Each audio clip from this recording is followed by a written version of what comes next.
USCFootball.com. RJ Abeytia from Inside Troy, Ryan Abraham, and that great staff. He joins us. He was on with us earlier, RJ, a couple of 2-3 weeks ago with a game coming up, but also now the news over the weekend that Alex Grinch is out as defensive coordinator and USC moves on. RJ, thank you. With Craig and Paul, I'm David Smoak. Thanks for your time. It was just a matter of time. Is that correct, and why now? Well, I think for the first part, yeah. I mean, there's just no other way to slice it. I have been a very, very strong proponent of the notion that USC was not just a coordinator change away from being good, that they still have a lot of work to do, and that the talent there is nowhere near what you see on a top 10 defensive team. But that being said, they're also not a number 79 level of talent. And that's where they were at kind of as a defense. A lot of their numbers are even worse than that. They were in the triple digits. And there's no argument to be made that the talent on that team should be performing at that level. So, yeah, I mean, I think the first part is I just think that you look at, the opponent putting up 49 and 52 points in consecutive games. It's just not going in the right direction. And so the second part is I think that it was a very, very crucial statement from Lincoln Riley to his players that he's not going to let loyalty get in the way of what's best for them and what's best for the program. And what's best for the program is to have a chance to play 2 games under different circumstances and get a chance to see if they can make things better, or at least a little bit better over the next 2 weeks. And then obviously a full set of practices for bowl prep. They have 7 wins. They're going somewhere. And so I think there is significant value in having season time and games to play under different circumstances for these players, not just from a morale standpoint, but from a development standpoint. And look, from a results standpoint, at this point, the USC defense was broken, just utterly broken, to the point where, prior to this Saturday, the previous 2 teams all surpassed their averages in total yards, in yards per carry, in yards per attempt. So it's just like everything works. So this was the time, and I do think there is value in doing it at the time that Lincoln Riley did it. Who do you suspect are outside candidates for the job? The one thing about doing this now is it's tough to say because we're in November. We're in the climax of the season. And I think what things look like now versus what things look like in December are going to be significantly different. And the other thing that makes it difficult is, I wrote on Saturday, yes, to a large extent, this was an Alex Grinch problem, but in a bigger picture, this is kind of a Lincoln Riley problem. If you look at his entire head coaching career, he consistently produces elite offenses, and he consistently fails to produce anything even close to an elite defense. And that digs into, your philosophy, your program building, your recruiting, your practicing, what you do, all that stuff.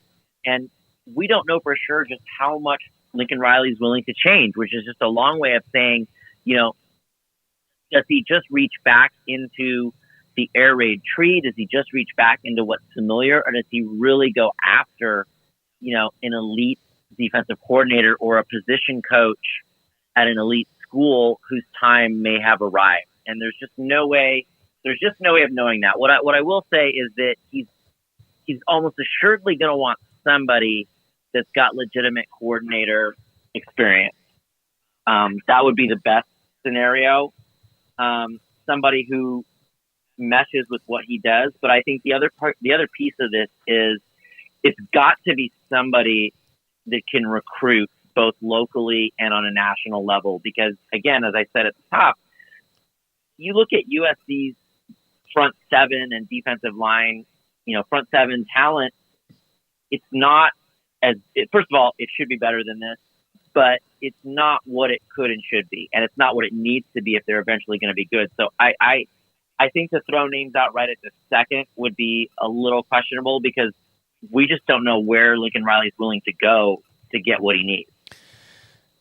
RJ, giving up 250-plus yards and 4 touchdowns to a guy on an offense that hasn't ran the ball all that effectively all year was obviously one of the last straws here. Was that your biggest takeaway from the game against Washington, or was there perhaps something else that stood out to you about that contest?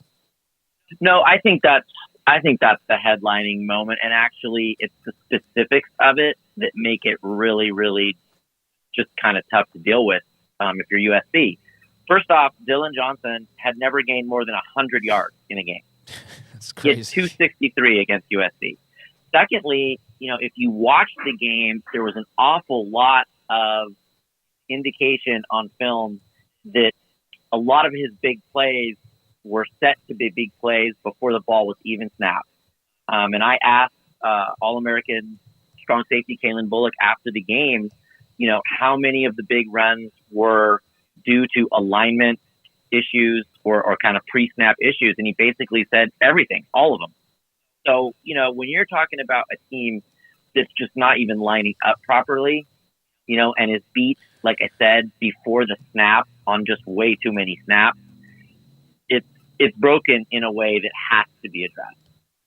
So there was the emotions of Caleb Williams. Depends on who you ask what they thought of that. Obviously, just crumpled into his mom's arms in the stands and bawling, and then she had him kind of covered up with the sheet. How did that go over in L.A.? I think most people chose to take the more optimistic view of it all. I think most people were willing to stay away from the cynicism that people could choose to take.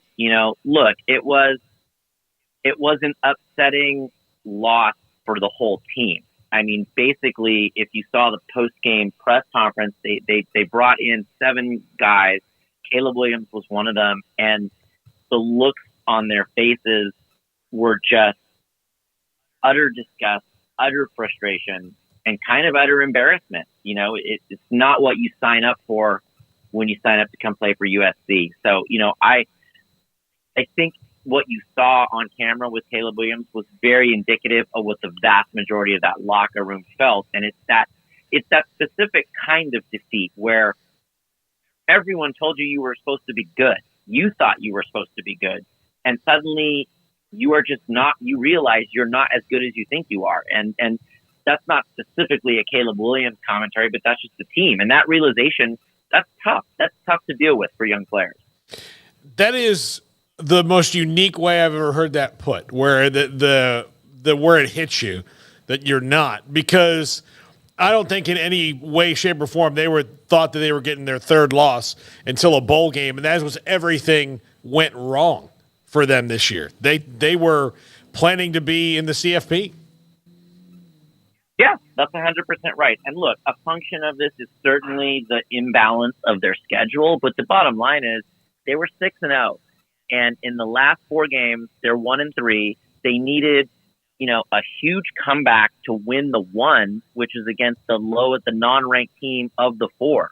So this is just a team that, like we said, they went out there against good competition and they just didn't measure up in any way, shape, or form. Now, the offense, the last 2 games certainly did perform and certainly did what needs to be done. If you can't make 42 points stand up at home, then it's like we said, you're not what you thought you were. But that's tough.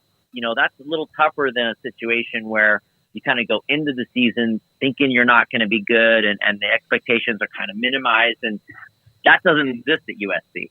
So, it was tough. And it's a reality, I think, that's dawning on the fan base and everybody that, is there a path back to elite status for this program? Of course there is. But there are no shortcuts.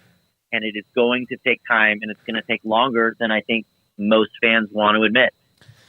RJ, at least things ease up this weekend. Oh, wait. They go to number 6 Oregon, playing in Eugene. And they got UCLA on the back end of that. But Oregon, just your thoughts in general on this game. Do you see any rays of hope or light for the Trojans rolling in here, things that could bounce or things that matchup-wise you feel like they can have some success from? Well, the tough thing for USC is that in a normal situation for a non-USC team, there's a definite possibility that suddenly you can wear that underdog cloak. You can wear that You can put that chip on your shoulder, and you can get a little underestimated by an elite team. The problem is that nobody in the Pac-12 sleeps on USC, and certainly not an Oregon team who has engaged USC in a very personal and very local way on the recruiting front for years, and kind of stands as, a level of program that USC is not at right now. So they're going to be licking their chops up there. I think it's going to be, as of now, I think it's going to be a rough night. I think the best sign of optimism is, look, they still have Caleb Williams. They still have an elite offense, and there are no longer championship expectations. Like that thing we talked about, that we're supposed to be good thing, that's Oregon's to wear now. Oregon's supposed to go out there and look really good. They probably will, but if USC wants to play that underdog card and lean into that, that might be a path to some success. But it's tough to look at that game on paper and find a lot of reason for optimism if you're on the USC side. RJ, last thing for me is that it's LA. They like glitz and glamour. We know that no matter what teams we're talking about. Does Caleb Williams alone still give them enough glitz and glamour to go to home games? I think given the fact that there's one home game left and it's the rivalry game, yes. Yeah, UCLA, yeah. And I think that's going to be fine. If they start the season 0-3 or 0-4 and then everything collapses, then no. I think in LA you're not going to get that kind of crowd, but they'll be fine. They'll be playing in front of a sellout at Austin. They'll be playing in front of if it's not sold out, it'll be pretty close for UCLA. So I don't think they're going to get hurt too much in that regard. I think what's going to be really interesting is how the team evolves for the bowl game and what that looks like and where they end up going and who they end up playing. Man, good stuff, RJ. Thank you as always. We appreciate your time and insight and the knowledge of what's going on. Thank you. Anytime, guys. Thanks for having me. RJ Abeytia with us from Inside Troy. Ryan Abraham said a couple of weeks ago, he said, hey, RJ would be good for you because he was bunkered down in a bunch of